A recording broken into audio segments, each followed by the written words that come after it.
এমন অনেক দিন গেছে, আমি অধীর আগ্রহে অপেক্ষায় থেকেছি হেমন্তে পাতা ঝরার শব্দ শুনবো বলে।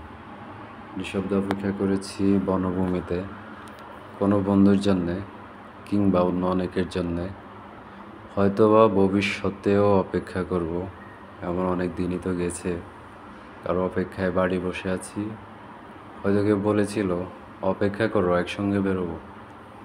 এক শনিবার রাতে খুব ক্যাজুয়ালি কোনো বন্ধু ঘোরের মধ্যে গোঙানির মতো উচ্চারণ করেছিল, বাড়ি থেকেও ভোরবেলা তোমাকে তুলে নেব।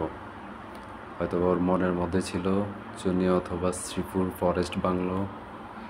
অপেক্ষায় থেকেছি। যুদ্ধের অনেক আগে একবার আমার প্রিয় বন্ধু অলোক মিত্র ঠাট্টা করে বলেছিল, জীবনে তো কিছুই দেখলি না, নুজ্জপিঠ পানশালা ছাড়া, চল তোকে দিনাজপুর নিয়ে যাব, কান্তজির মন্দির ও রামসাগর দেখবি, বিরাট গোলাকার চাঁদ, মস্ত খোলা আকাশ দেখবি, পলাও আদিয়াতে জীবন দেখবি। গল্প টল্প লেখার ব্যাপারে কিছু উপাদান পেয়ে যেতেও পারিস, তৈরি থাকিস, আমি আসবো। অপেক্ষায় থেকেছি।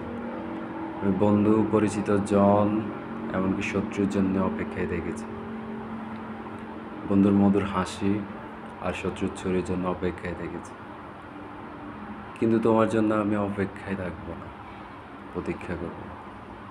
প্রতীক্ষা শব্দটি আমি শুধু তোমারই জন্যে খুব যত্নে বুকের তরঙ্গে তুলে রাখলাম।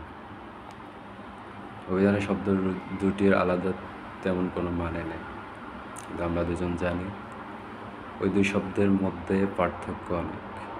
অপেক্ষা একটি দরকারি শব্দ, আটফোরে, দোতনাহীন, ব্যঞ্জনাবিহীন, অনেকের প্রয়োজন মেটায়। প্রতীক্ষাই আমাদের ব্যবহার্য সঠিক শব্দ। অনুমান অপশব্দটি আমাদের ব্যবহারের অযোগ্য। আমরা কি একে অপরের জন্য অপেক্ষা করব না? আমি তোমার জন্যে কত ফান্দে অসত্যের মতো দাঁড়িয়ে থাকবো, ওই বৃক্ষ অনন্তকাল ধরে যোগ্য প্রতীকের জন্য প্রতীক্ষমান। আমাকে তুমি প্রতীক্ষা করতে বলো, আমি ঠায় দাঁড়িয়ে থাকবো অনড় বিশ্বাস।